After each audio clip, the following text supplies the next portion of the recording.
YouTube channel. Please subscribe, click on the notification bell, like and share my videos, and don't forget to comment on the comment section below.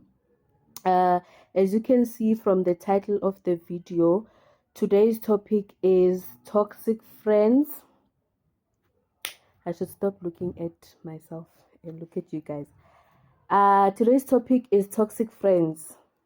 So this is not something that I dealt with using professional help or anything like that.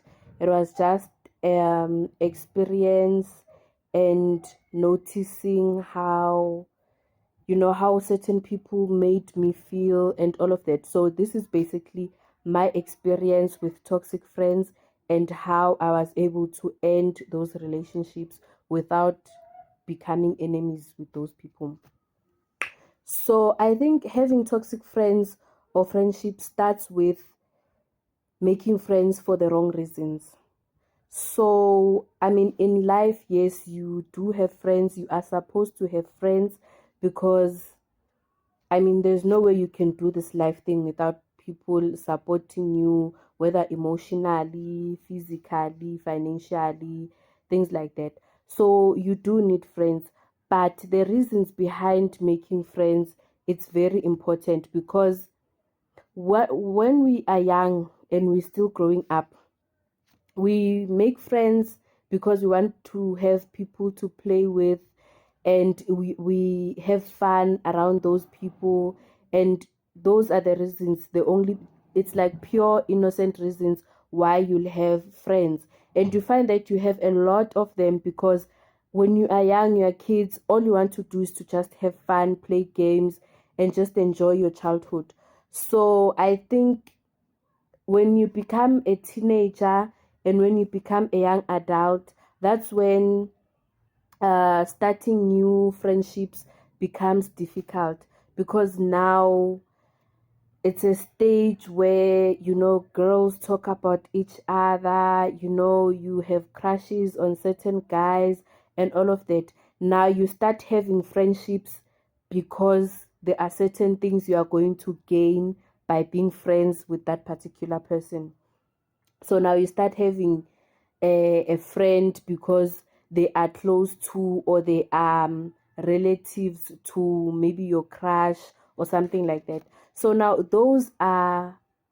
they're not very good reasons to have, like, to make friends, because you start teaching yourself to make friends based on what you are going to gain from that particular person.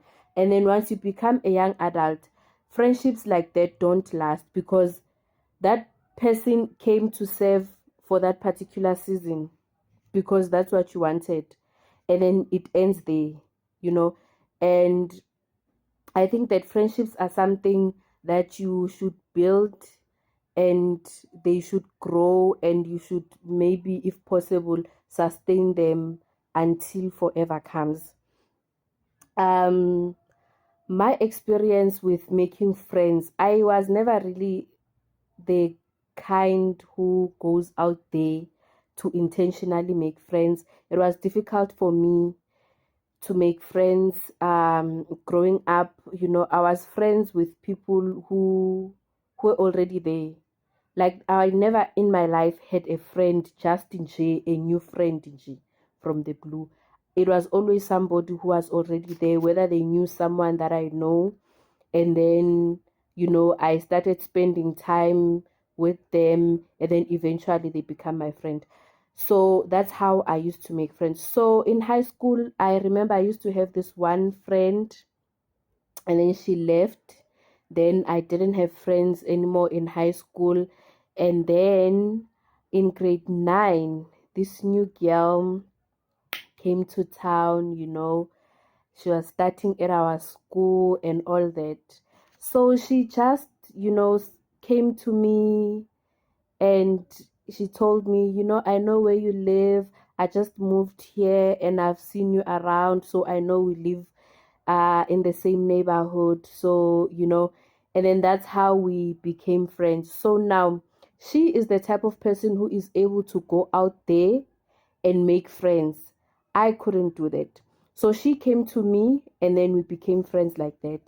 And then we were attending the same school and all that. Then later on, maybe a year later, we had, because when she came to me, we were in the same class. So now when we went to the following grade, she went to another class and then I went to another one. So when she got to the other class, she was able to make friends again.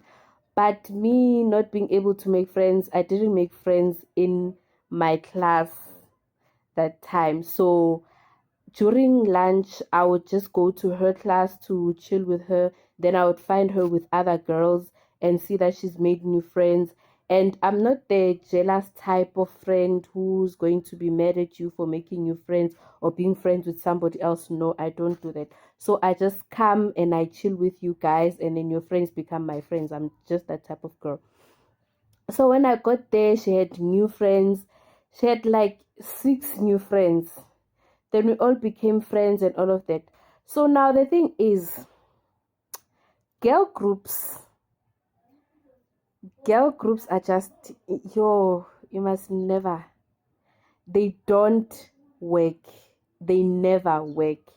So now things started happening,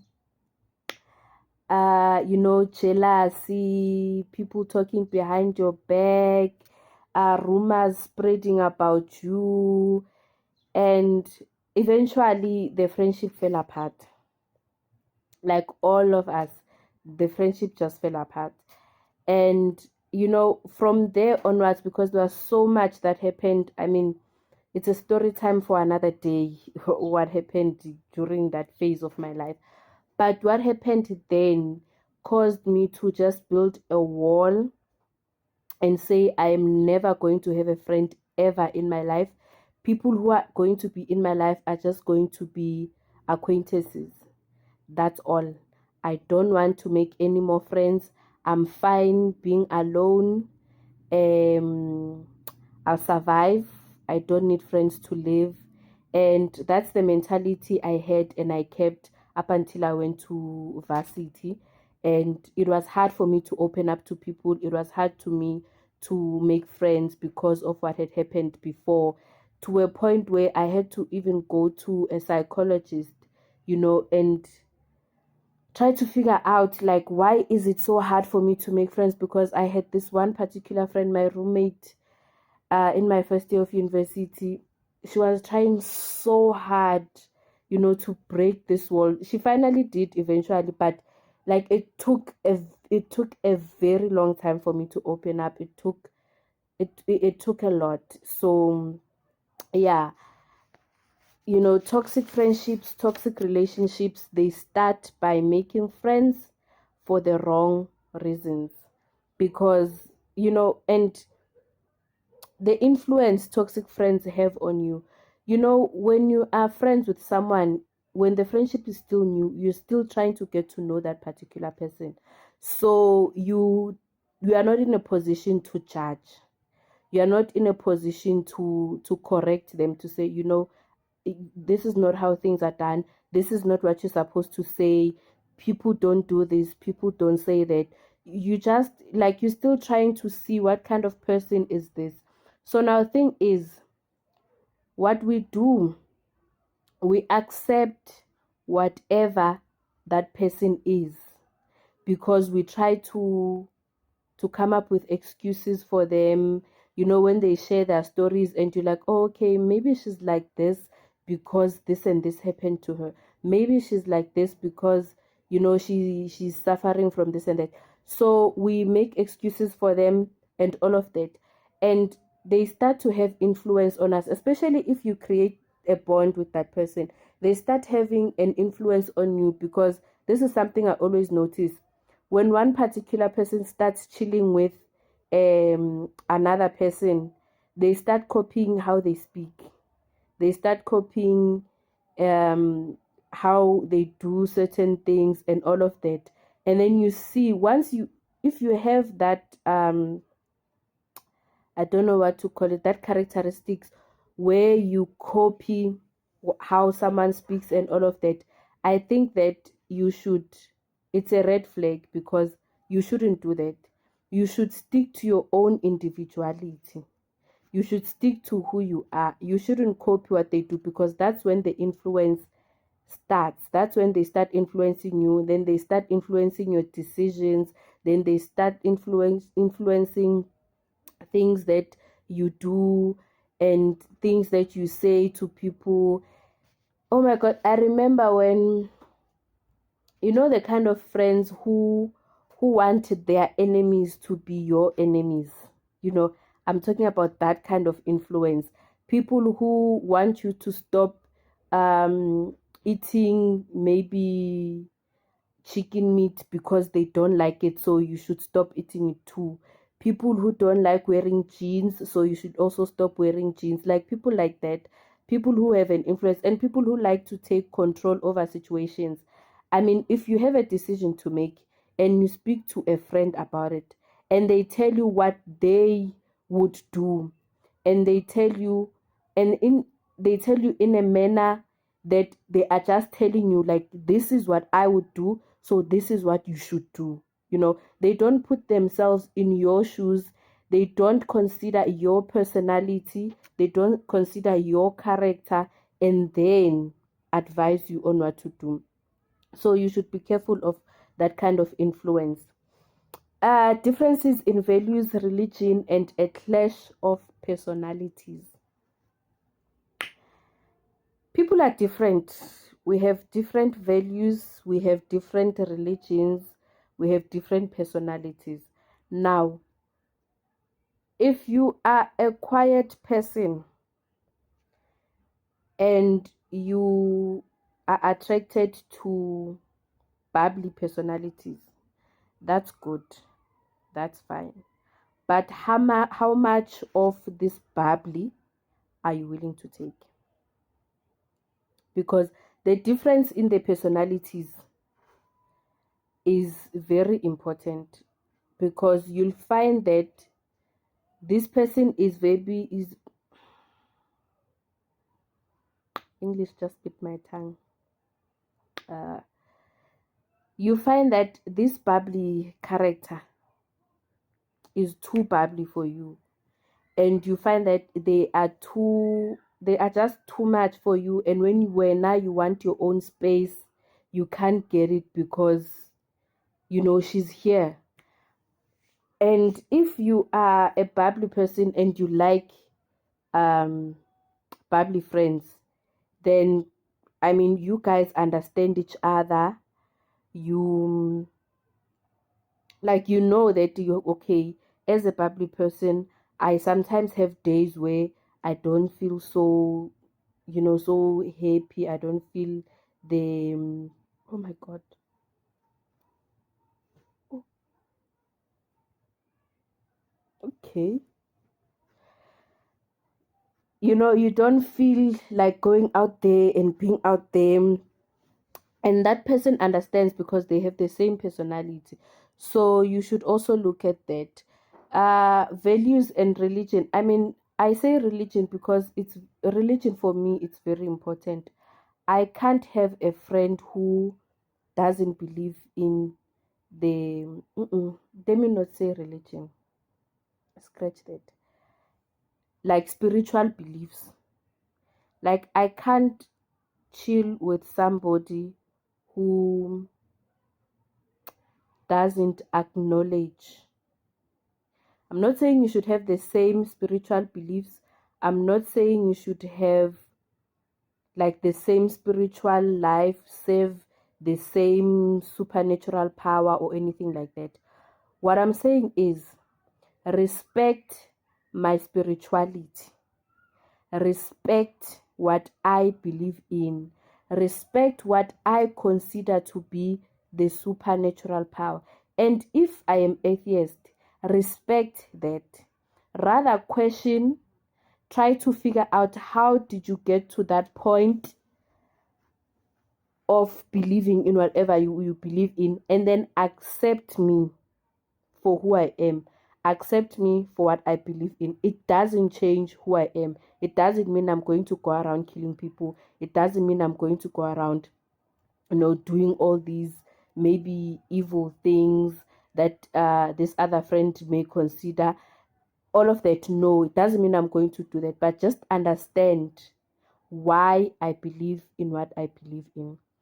And in values, I think with values, I'm very strict. I mean, I don't know, maybe I can make an example of marriage. If I respect marriage, I'm not married, but I do respect marriage. English. I do respect marriage. Ne? I do respect the vows that people make. So I would never entertain a married man. I would never entertain someone who is engaged to be married. I would never entertain anyone who's courting. None of that. Because that is just one of my values. I respect marriage so much that I just don't want to be part of anything that ruins another person's life like that. So those kind of values, like if we don't believe in the same values, then no. How we go about getting to that value doesn't matter to me. But as long as you know that these are my values and this is what I stick by, and that's it, then if they are the same with mine, we are going to be very good friends. Because toxic friends are people who have different values, and then you try to accommodate them, then they come to you, they tell you this story and that story, and you can see that, but I don't like how you are. I don't like I'm not saying you should, conclude on this particular person being a bad person and all that. No, they are fine. They are good people. They just like whatever they like. The toxic part comes in you believing in this and accepting to have a friend who believes in the opposite. Okay. Lack of understanding of the other friend's priorities and the attitude and values of the friendship. I mean, lack of understanding of the other friend's priorities. As friends, we have different lives, ne? And in these different lives that we are living, I have things that are important to me. There are things that I have that you don't. There are things that we both have that we value differently. And you should understand that as a friend. If I have a child and you don't, and you make a plan and I don't pitch because I had, other plans or something came up with my child, you should understand that. Don't go now, no, this and that, no, no, no, no, no, you can't keep your promises, you can't do that, you can no. Understand that I have different priorities from yours. If you want to go on a vacation as friends, and currently I do not have that budget, I would rather go and pay a deposit for a car or something like that. Understand that. I understand that your priority at this point in time is to take a break and go on a vacation, but you should also understand that my priority at this point in time is to get myself a car. Understand my priorities.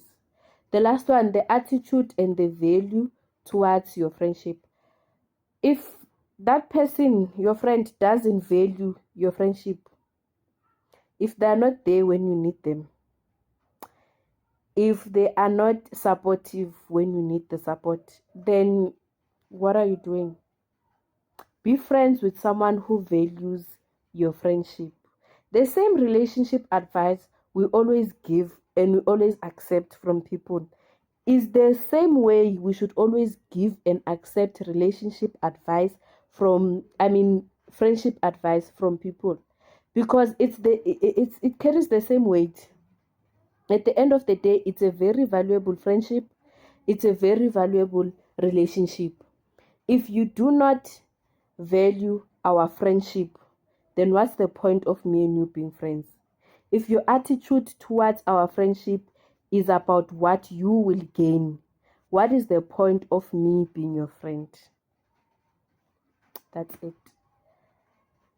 That's it. Check your personality, your values, your attitude, how you value your friendships, and then check if that aligns with what your friend what your what am I trying to say? Check if that aligns with what your friend considers as friendship, how your friend values you. So thank you guys for watching.